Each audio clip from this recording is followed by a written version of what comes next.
Hello madam, Rapido. వస్తున్నా. సరే madam. అమ్మో, ఇతనేంటి ఇలా ఉన్నాడు? చూస్తూనే భయమేస్తుంది. కోడ్ చెప్పండి. Hello madam. మిమ్మల్ని చూస్తే నాకు భయంగా ఉంది. తప్పేముంది మేడం? పసి పాపలను కూడా చూడుకోకుండా మృగాల్లాగా బిహేవ్ చేస్తున్నారు. నాకు కూడా ఒక హక్కు ఉంది.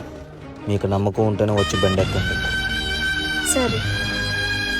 మీరు ఇలాగే బయటకు వెళ్ళినప్పుడు మీ లైవ్ లొకేషన్ అనేది మీ ఫ్రెండ్స్కి కానీ మీ ఫ్యామిలీ మెంబర్స్కి కానీ షేర్ చేయండి. ఎందుకంటే అన్ని రోజులు మనమే కాదు కదా. థ్యాంక్స్ అండి చెప్పినందుకు.